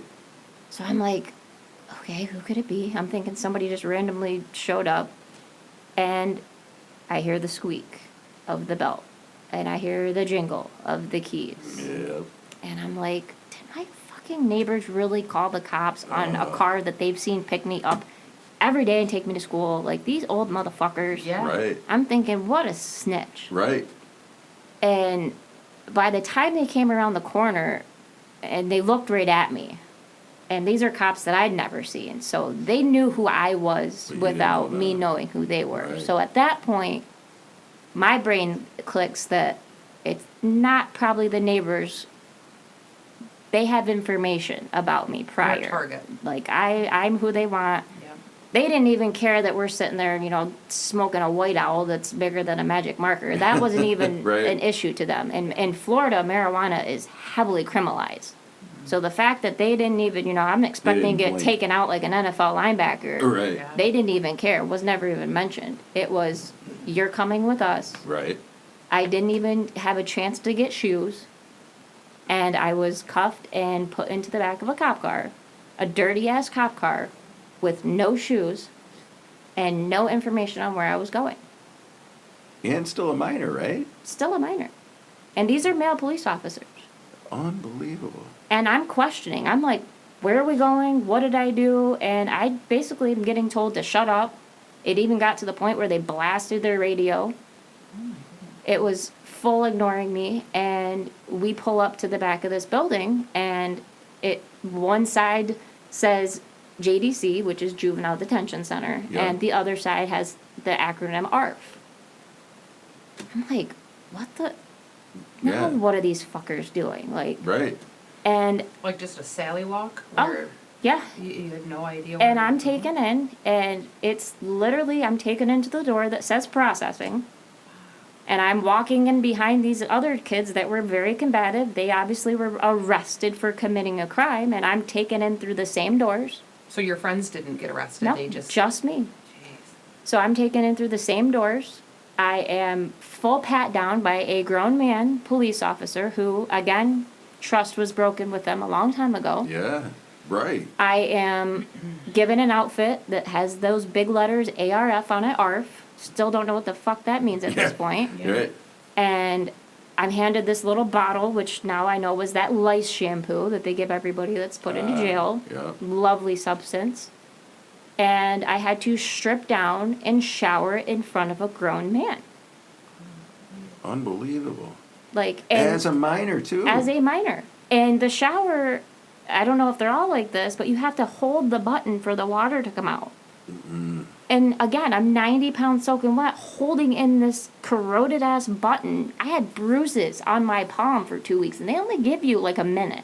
Right. It may have been less. It felt like a minute. I'm not sure, but that's to get everything. And you have to lather your whole body with this nasty ass stuff and be done. And if you're not rinsed off, that's your problem. You put the uniform on, we take you to a literal cell, and I was in with a girl, ended up finding she was 12 years old, and I was so exhausted from that night I just went to sleep. Right. Well, So still not telling you what you're arrested No for? Nothing. no clue. Wow. Just cement Okay. building. Literally looks. The room was about the size of this, except for there was no color. It was just brick. Yeah. Just cylinder block. Unbelievable. And I wake up to her convulsing in the middle of the night because she's withdrawing from cocaine. Right. 12 years old. And I'm talking to her, and she's like, "You need to bang on the door. I need help." And I'm like, "Okay." I'm banging on the door, and she starts telling me, she's like, "Do you even know where the fuck you are? You're in a addictions receiving facility." ARF. And I'm like, "What? Like, these motherfuckers?" So my brain's going, and I'm like, I'm smart enough at this point. I've got the idea of, like, there's not really an addictive clause for marijuana. I'd only Right. did cocaine once. I'm like, did these motherfuckers, like, get a piss test from me I didn't know about or something? Like, Right. what is going The on? wheels are just turning. Right. So we get woken up, turn on fluorescent lights, bright as hell, just like they are in a classroom. That's how they wake us up every morning. pretty much a drill sergeant style, and we are all brought into a big circle in the morning, and the first thing we have to do is introduce ourselves and say our drugs of choice. So, hi, I'm Ashley, and my drug of choice is marijuana. Right. Well, I have this man come up to me who is about 6'5", 300 pounds of solid muscle, screaming, spitting in my face that my parents have told me I do cocaine, pills, I think they said hallucinogenics or something. Shit was on there that I didn't even knew what they were at that point. Like, Right. I was just like, what? Right. And I'm just like, you guys took piss from me last night. Don't you see what I have in my Right. body? What's like, in my system? unless Right. I was drugged when I was asleep, How like, confused are and you? because I didn't admit to everything on the list, I was automatically put on like this restricted list. So I wasn't allowed to participate in rec, which was literally a cage, full cage, top covered and everything, about the size of this room, where about 40 kids could go outside in 5-minute increments during the day. That was it. That was your rec. Had to get put on some sort of duty. I was put on laundry duty, which meant washing the clothes from the juvenile detention center, which were covered in human feces. I mean, some of those kids, it's Right. just like jail. You know, Right. it's, Yeah. I'm cleaning blood. I'm cleaning human feces with no gloves. And I still don't know how to do laundry properly at this point. You know, Right. I was still very much intellectually that 12-year-old that had been abandoned and isolated. Right. And I finally, we get called to lunch, and I hadn't eaten since earlier that day. So we're going on, 24, 48 hours of me not eating. Yeah. And we get taken into this very small cafeteria. It's kids serving other kids. And because I was on the restricted list, I only got a few things. And then half of that, I didn't even know what it was. And I was like, I'm not eating this shit. Right. And I'll never forget, this girl slid over a cookie and put it under my tray and just gave me the look of, I can tell you've been through some shit. Right. You're going to need these calories. Like, and I just didn't have the stomach at that point. So I'm thinking, you know what? I'll just tuck this thing in my waistband. I'll save it for later. Don't want to get her in trouble. I'm sure there's some sort of currency exchange here that can get us in Right. trouble. And what I didn't know is they search us on the way out. So on the way out of the cafeteria, I got searched, and they caught the Cookie Monster. Right. And Cookie Monster ended up being put in solitary confinement for 72 hours. It's exactly how it sounds. It's a room, there's no light, there's no bed, you are on the floor, there's a drain in the middle of the room, I guess, if you gotta do your business. right. There's nothing but a little flap on the door that the only time the light comes through is when they open it. Right. And You're just like an animal. Yeah. Oh, yeah. Exactly. Absolutely. I had already experienced at home losing my identity, but at this point I lost my humanity. Yeah. Like, I was dehumanized on every single level. And I'll never forget the first time the guards would go around. I call them guards, but these are very, on the ARF side, they're not licensed, I come to find out. The ARF, kidding. it's privately owned. You don't Random. need to be Whomever. licensed. These aren't professionals. So how did Mike, like all the questions that are coming, like to my, so, and how did you even get, I'm assuming it was your dad must have made a report to somebody, right? Like, Yeah. how do you even get funneled into this place, to this system? Like, how does that even? Strategically, Yeah. it sounds like. Yeah, Strategically. right. You can even get referrals from healthcare companies, and Wow. some insurances will pay for this.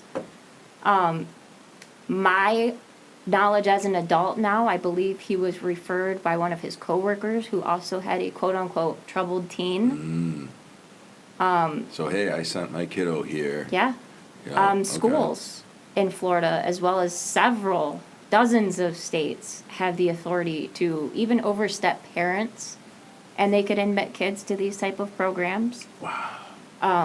And I'll never forget, like I said, the guards, when they went around, if they caught you sleeping when you weren't supposed to be sleeping, they'd kick the door Right. You'd hear them laugh when they walked away. They would breathe on the door and draw little smiley faces and like on the Taunt you condensation and- on the window, and Yeah. and that just Unbelievable. really turned on a switch of like, these people aren't here to help. Right. Like, this isn't a place where my dad and stepmom had done research to really get me Right. help if they thought I needed help. Yeah. Right. They wanted to do another form of control, and in my eyes, it was by torture. Right.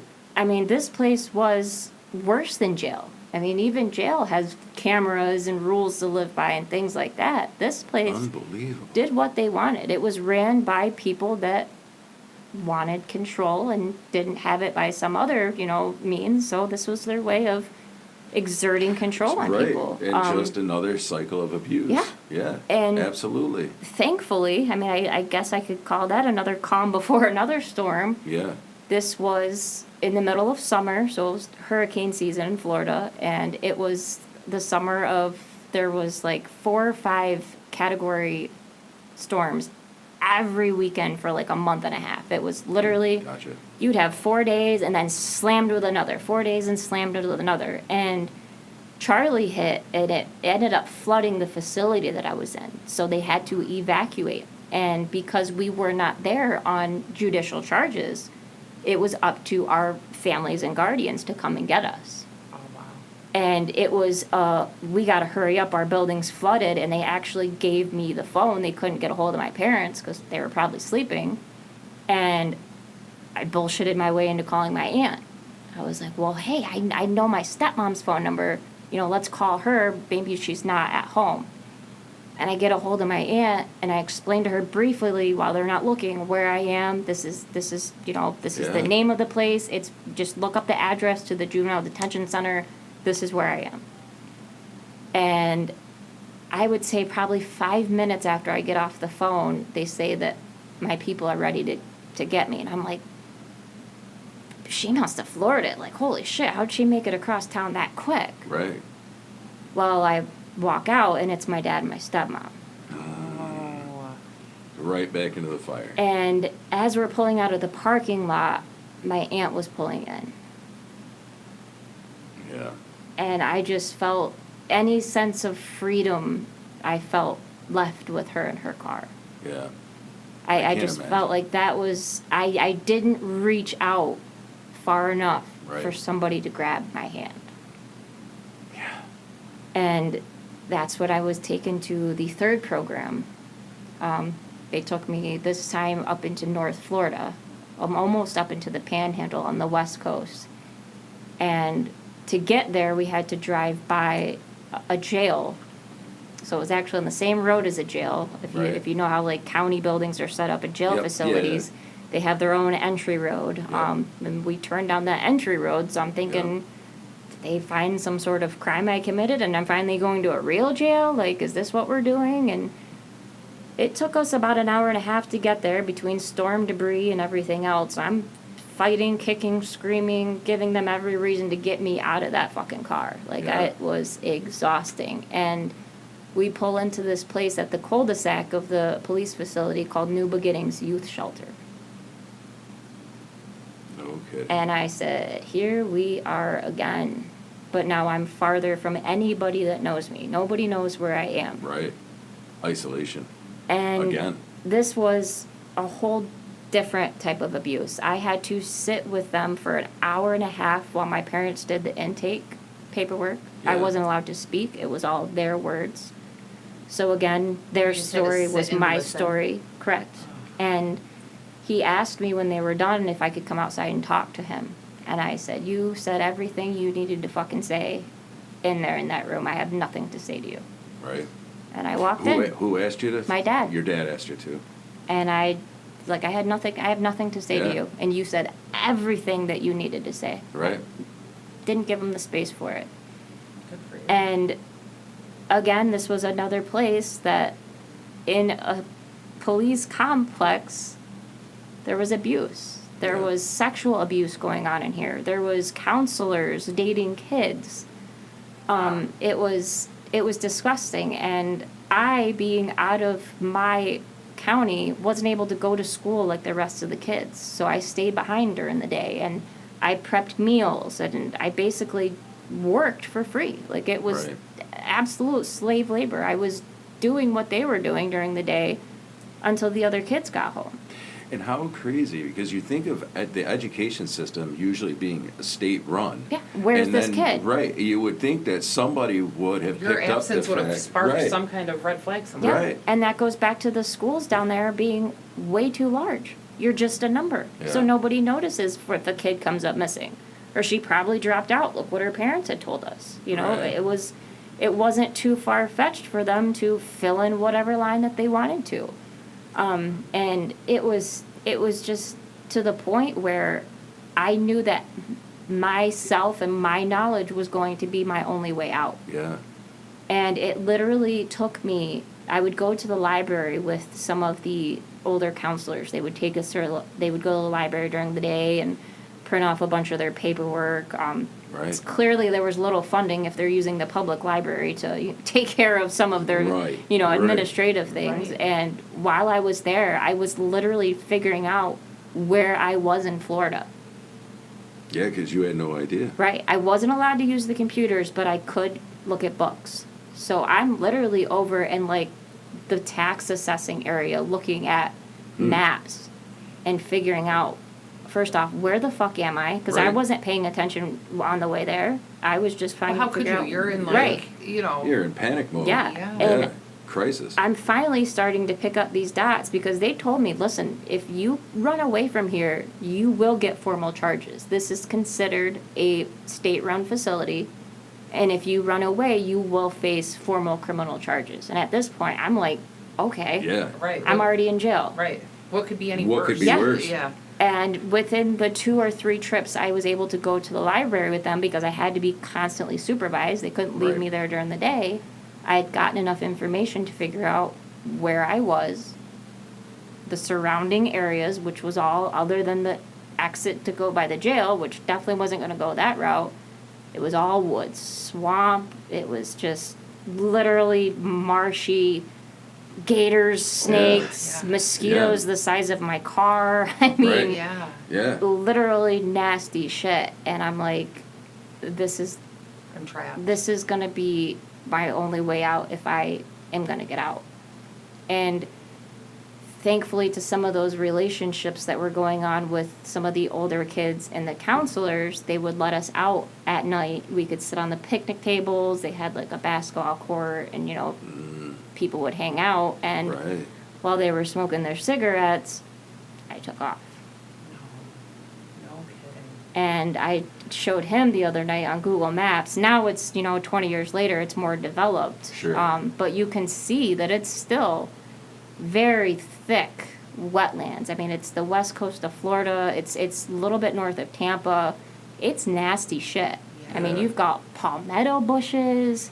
You can hear boars in the background. Oh my gosh. Like, I mean, it's... I can't imagine. But the only thing that scared me was if I'm going to pick up a leech. Because, I had Right. shitty shoes on. I wasn't afraid of, what's the gator going to do? Eat me and take me out of this shit? Like, Yeah. Right. And it felt like I walked for days. I honestly think it was probably like 5 or 6 hours because I covered a few miles, but it was nasty shit. I'm sure I I can't was, yeah. going like Yeah, this. right. And I get to, it's not a truck stop, but it was like it's kind of like a smaller highway, but it was like a truck repair, like where, 18-wheelers can go and they can Yeah. refuel, they can get stuff, Like a rest spot, fixed right? and things like that. Yeah. And I literally went in and asked to use the phone. And this lady's looking at me with eyes bigger than a deer in headlights. Like, Well, there you was probably still had your uniform or whatever on. Oh, right? we didn't wear uniforms here. We wore the clothes in their closet. So I just looked like a normal kid Oh, that had oh, literally, yeah, I right. was Swamp Thing. And there was no hesitation. She just handed me the phone and was just, I think I literally scared the shit out of her. Right. And I ended up reaching out to the boyfriend that I lived with for a while. And I said, listen, this is where I am now. They got me to another place. Do you think that you guys can get me? And I had to wait there for, it seemed like forever, but I didn't even care. I was, I was Right. wet. I was miserable, but I was that was the first semblance of freedom that I had felt in years. And I stunk like it was, but I did not can even imagine. care. Like, Yeah. I You was don't think yeah. about that part walking through a swamp, I was but nastiest thing at a truck stop. Just let that sink in, you know. Yeah, and yeah. That it's says a lot. yeah. And I ended up, so during one of the brief stays at home, one of the rules was I had to get a job. And Yeah. I got a job at this little shitty pizza place. They're called Hungry Howie's. It's kind of like the Southern Little Caesars. okay. I think I was making $4.52 an hour or something. Right. Nothing. Yeah. But I didn't have to spend money on food because I got the messed up pizzas. Right. Okay. So I was saving all of that money, and it wasn't a lot, but I'd saved up $400 or $500 while I was there, Okay. and I'd hid it in my bedroom floor at my dad's. Oh, wow. So Yeah. I guess technically you could say I committed my first crime, and I broke into my dad's house, old house, screwdriver in the thing, popped the door, went in, got my money, and I reached out to some kids that I knew. Which, by the way, that takes an incredible amount of, I don't know. You went right in, back into the right belly into of the lion's beast. den. Oh, yeah. The only word, that takes an incredible amount of, I don't know. I hid. That would be the last Gall, place you would have found you know. me. I had to hide fear in of the getting caught. alleyway and wait for my stepmom to Yeah. leave. Yeah. And then what was fucked up is my dad was actually home, Oh, no shit. sleeping. I ended up finding out. But that's how desperate you were to be on this mission, to survive, to get the means Yeah. that you needed. You were going to put yourself Yep. back in the belly of the beast, even Oh, if yeah. it was just for 5 minutes. And once I found out he was home, I was like, fuck. Like, I could hear him downstairs. He must have worked a different shift. Right. Sometimes he worked doubles, and they would let you come home and sleep for a little bit and go back. So once Right. I started thinking about what time it was, I was like, maybe he's on that thing. So I literally was hiding into a house I'd broken into. I had the money, I had the Right. plan, but I was like, fuck. How do I get out now? And I thought about talking to him. She was gone. I thought about talking to him and just being like, listen, I'm sorry for whatever the fuck I did to make you want to do all this, but I have found a way out. Yep. Like, but I just didn't want to give him, I didn't want to give him any sort of control or power back. Yeah. Because of how many times he had taken advantage of me Right. and the lengths that he had gone to make sure that that control was intact. Would you say that this is kind of the beginning of where you started to break the cycle, do you think? Oh, absolutely. Like I That was the knew beginning? I knew I was my only way out. Yeah. Like I tried with dad, I tried with mom, I tried with school, I tried with police, like these systems. Yep. Every system had failed me. Yep. You had no other options for And yourself. I literally, it took me reaching out to a group of kids that I would, going back to my dealing days, that I would get I would re-up from them and said, listen, I knew that they took trips up to Utica, New York, and the person that usually drove them wasn't able to do it. So here we are in the MapQuest age, and they're trying to get from Central Florida to New York, and I was like, hey, I can get you guys there in 16 hours with back roads. I know my way, and I will pay for your gas there and back if you take me there. And they're like, well, you know, why do you want to do this again? You know, thought you were out of dealing and all that shit. And I was just like, my mom's there. I haven't seen her in a while. She lives in the area too. I didn't Right. say that she lived another hour and a half north. So they okayed it. Obviously, hey, that's less money. You know, Yeah, right. we're We got- banking, right. and we got this kid that knows how to get there. Let's go. So I'm road tripping up to New York to go get pounds of marijuana, and little did they know, in my mind, my plan was to stay. So Yeah. hopefully they knew how to get back. Right. So in my mind, I'm thinking, holy shit, are these people going to lose their mind when I tell them I'm not driving back? I'm going Right. to give them the gas, but I'm not driving back with them. And when we get to Utica, I get a hold of my dad, and I tell him, because he's like, where the fuck are you calling from? What made Right. you want to do that? Yeah. It was my first sense of I had control It was a fuck you. for the first time. Yeah. I was so far away. You were You can't untouchable. touch me Right. here. He couldn't touch me. Yep. I had enough knowledge of state laws to where I knew that a lot of the northern states didn't really listen to the southern, you've got to do this type of shit. Sure. And I was like, I'm going to mom's. Your problem is done. I removed your problem. And I've never heard him more quiet. He lost. Yeah. He had lost. And that really awoke into me that it was not just my stepmom. It had been him. Yep. Not just complicit, but he was just as guilty. Participating, fully Yeah. participating. And he was literally pissed off and broken that he had lost control over something. And then I had to go back after that conversation and tell these kids, hey, can you drive me another hour and a half north to meet my mom? Because that's where she really is. Right. And then had to break the news to them that, hey, You're you on guys your got to own. drive back 1,600 miles by yourself.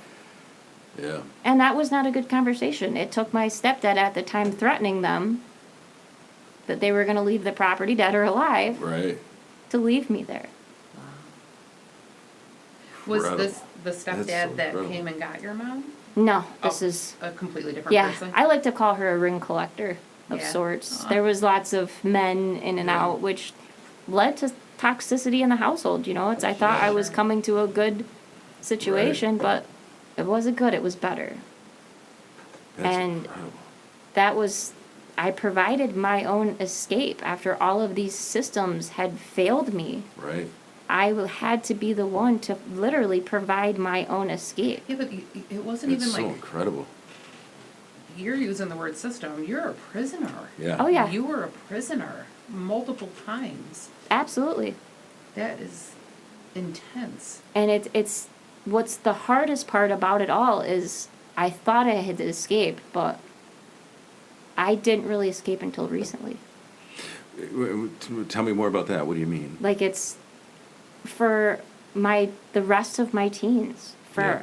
all of my 20s and up until my early 30s, I was ashamed. Mm-hmm. I was still wearing that badge of a bad kid. So you were a prisoner to yourself at this point. Absolutely. You were out of the handcuffs. But I was still in yourself. controlled by the control stick. There wasn't anybody holding the stick and threatening me. Understood. But the stick was still in the corner of the room. Yeah. And always let me know that at any point in time, it could control me again. So what brought you to really then, I imagine you went to therapy, right? I imagine. I just started therapy last year. Really? So that was And when. going back to that book, Your Body Remembers. Yes. It was, my body was whispering for so long, Mm-hmm. but I kept myself busy making money and chasing things to where I made sure I had control over my own life and well-being. Well, and you had Yeah. a child, Right. right? How old were you when you And had I your- was 20. Yeah. So not only was I in control of myself, but I had to control somebody else's safety and well-being. And I was so Distractions. busy that Yeah. I just packed it down, Yep. packed it down, Yeah. packed it down. And Yeah. Which is the human thing, I Yeah. think, to do in Yeah. a lot of ways. you and know? my glass became so full that it was literally overflowing. Yeah. And the documentary, the program on Netflix came out. Yes. And I knew that obviously other kids have gone through something like this, but the fact that it was in my new backyard, I Yeah. thought I'd escaped across the country. Right. And, And this was happening This just was up north. happening just here. Yeah. And it was really like my body hit a wall. Mm-hmm. And I burned out, and I was like, I have to unpack this shit. Yeah. This is going to be a big mountain range, but we have to climb it in Yeah. order to fill that glass with some better things. Yeah. To make room for joy, to Yeah. make room for grief that's going to need to be processed later in life. Yeah. I need to grieve what I wasn't allowed to grieve as Yeah. a child. So incredible. It's just incredible. I don't even know another word, and I feel like that's so not compassionate. It's not. But to hear your story, but I think for me, what really gives me goosebumps more than anything else, to be honest with you, is the fact that you are now here talking about this stuff, talking about all of these experiences, unpacking it Yeah. time after time. Every time you tell your story, you're unpacking it. And not only that, but doing it for purpose, doing it for a reason that is really beyond even you. Sure, it's helpful to you. When we get the opportunity to tell our stories, there's therapy in that for sure. Absolutely. But the fact that you're also doing it to bring recognition to a bigger problem, a greater problem, I mean, it's just incredible. I'm trying to remove the bad from the kid. I Yeah. was just a kid, and there's so many of us that were kids, Yes. and we were abused and neglected for being kids. Yeah. And that's So who incredible. my voice is for. It's Yeah. for younger Ashley. It's for the kids that didn't make it out, that became, unfortunately, a part of a very worse statistics, you Yeah. know, that are now drug addicts who are no longer with us because they couldn't Right. do the healing. They couldn't shake the shame. And for the kids that are still being labeled with that bad kid Yeah. term. Which, yeah. So, I'm going to pause for a minute and say, Vertigo listeners, if you are interested in this story, there is going to be more to come.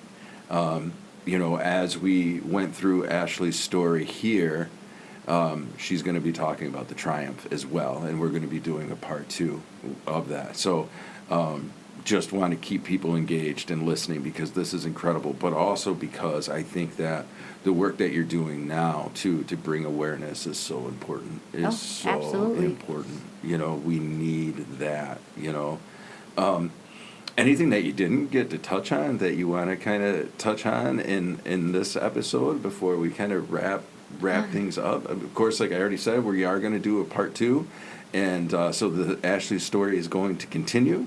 But yeah, is there anything we didn't get to that you feel like you really want to kind of talk about?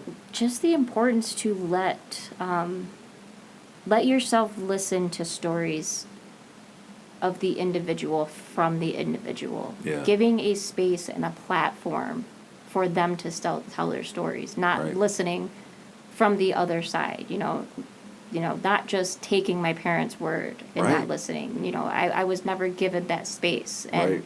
there's so many times where the abuse and the trauma could have been stopped and the Yes. healing could have started so much sooner. Yeah. But because I was not given a chance to Right. use my own voice. So just listening to the story from the source Yeah.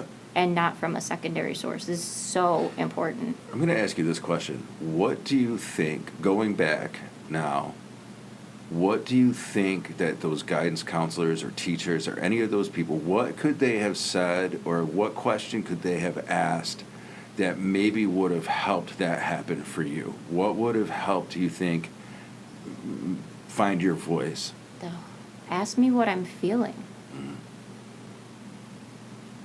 Ask me what I need. Ask me what I'm looking for. Yeah. Not just yes or no answers and not directing the conversation. Let me guide the conversation. They're Right. there to counsel, they're there to guide, they're there to facilitate and Right. support. And by not letting me tell them my needs, Yeah. they weren't met.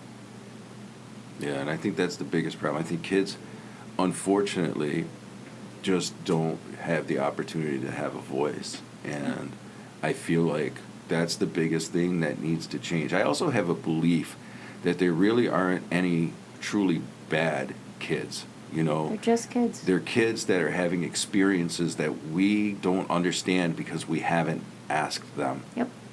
to describe in their voice. They're supposed to be seen and not heard. Yeah. And I think that stigma needs to be done away with, and we need to listen to the kids. They are the Yeah. future, and if we do not nurture them and give them what they need, our Yeah. future is going to continue to be toxic. Well, and look at the cycle will continue, Absolutely. right? Because as somebody who also understands if we don't break the cycle, then of course we're going to be sitting here then as adults talking about rates of recidivism where these things continue to happen. Absolutely. And why are they continuing to happen? Well, for this very reason right here. Somebody's got because, to figure out how to put the stick in the spoke. Yeah. And Yeah. stop it. Right. And that's where the disconnect is. Yep. Yeah, And and it- that's why I'm here. Yeah. Well, I appreciate you. Okay. Yeah, and so what am I trying to say? I'm just blown stuttering. away Yeah, right now. I think that's Yeah. what it is. I really am your story is incredible. And I'm excited for the listeners to also get to hear part 2. Yeah, what's and, next and how I'm still yeah, here. exactly. So, And the bigger part too is, there's a lot of work to do. yeah. Oh, yeah. So we can tell your story, we can put it out there, you can, say all the things and do all the things. The reality is, this is still a problem. Yeah. This Oh, wasn't yeah. 20 years ago. This wasn't Right. 5 years ago. This is today. Yep. So the feeling that of, how much work really has to be done is heavy for Yeah. you. I can feel it, and I can feel the energy of you just Yeah. on a mission. I'm so happy It's about so- it. But right. it's very scary that we are talking about it as it is still going Yeah. on. So- Absolutely. It's true. Vertigo Nation, I'm going to tell you, drop me a comment on Facebook or email. Also check out Instagram. Even on Spotify and Apple, you can leave comments. I'm really, because we are going to be doing part 2 of this, if you have questions, if you have things that you would like me to ask, you are going to have the opportunity to do that. We're not recording part 2 right until next week. Is that Yep. right? So there's going to be a week of time where people can filter in some questions, comments, and we can spend the beginning of that kind of going over that. So please, if you've got any comments, questions, things that you want to hear about, or just want to chime in, share your stories. I think that's really what this is about, is having the opportunity to have a voice. So if you've been voiceless, know that you don't have to be voiceless anymore. There are places, programs, people that you can talk to. I'm going to plug RAIN really quick on a national level. Go ahead and Google that. Take that. What is that?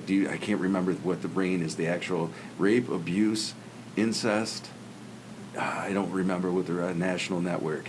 I can't remember, but it's RAINN. You can check that out. 688 is for suicide. That's a national number that you can call, ask for help. And it's not just for people who are in the throes of that. If you're a family member, if you're a friend, and you are seeing somebody that you care about, love, experiencing, these are places that you can reach out. In Oswego County, for local listeners, there is SAFE. And here it is. So the National Sexual Assault Hotline, 1-800-656-4673. And again, RAIN is also a website that you can tap into. Help is out there. Help is available. So please, please, please, that's one of the good things about the digital age that we live in now. Google will get you where you need to be. So thank you so much, Ashley, for part 1 of your story. Looking thank forward you. to the rest. Yeah. And Vertigo Nation, stay tuned and let your head spin.